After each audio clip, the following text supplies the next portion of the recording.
Hi, welcome to my kitchen. Today we're going to make some chicken broth stock. I don't know. That juice that comes from a chicken. That's what we're gonna make. Here we go. Okay, today we're gonna make some chicken broth or chicken stock or whatever. Chicken bone broth out of a whole fryer chicken. So you need a whole fryer chicken. Mine's a pound. And then I had some carrots in the fridge that nobody really wanted because they were kind of dry, but that's okay because it's good for stock. And then some celery, likewise. It was a little bit past its prime. And then I had an onion from the garden that I cut up and the tops, and 3 cloves of garlic, and then the rest of this onion.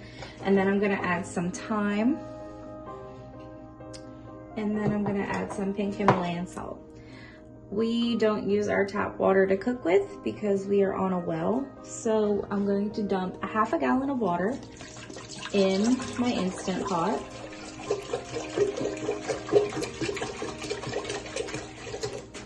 A little bit more. That's good. And then I'm gonna go ahead and add all my ingredients. Oops, run away, carrot.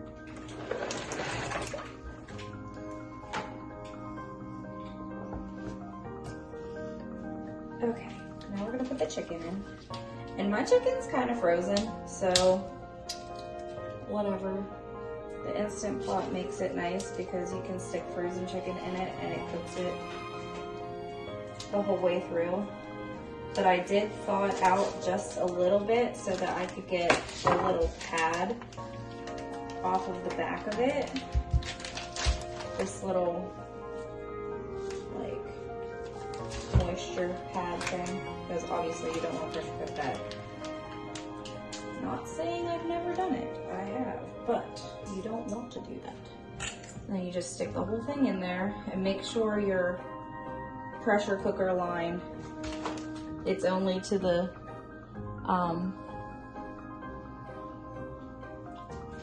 marker, which mine's just a little bit above, but that's okay.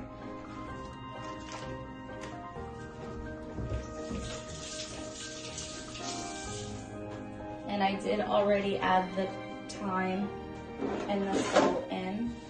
I just added probably 2 teaspoons of thyme and then a tablespoon of salt. You want it to be pretty salty. And then you need to add a tablespoon of apple cider vinegar, and you're going to want to delay start. So you're gonna hit pressure cook on your Instant Pot, and you want to cook it for an hour and a half, but you want to hit delay start for an hour because what that does is the apple cider vinegar will pull all the nutrients out of the bones. So you want to delay start, not for 6 hours, just for 1 hour, and to the marker where you want it, and then it will stop, or it'll count down from an hour, and then it will go to pressure cook. See how both lights are on? That's what you want.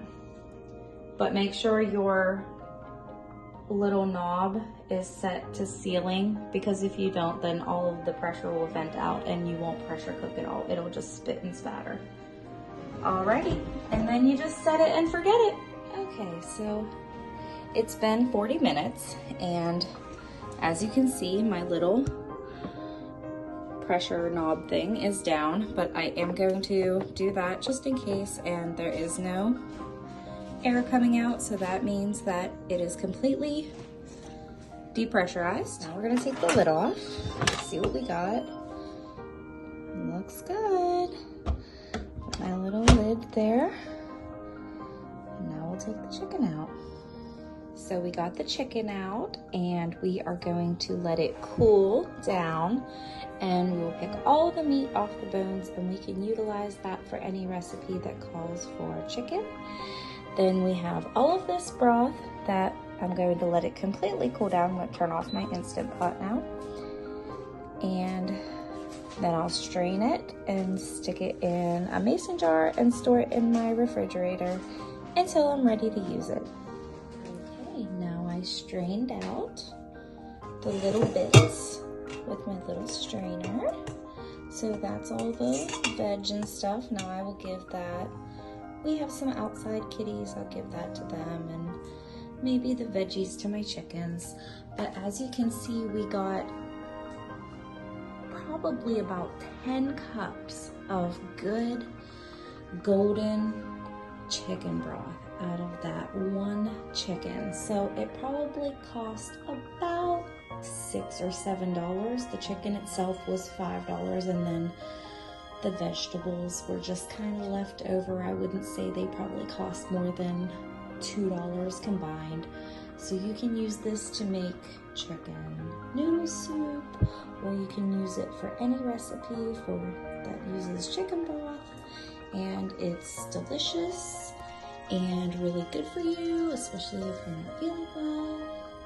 I will add that I'm going to let it cool down some more and skim that layer of fat off of the top so that it can be just a little less greasy.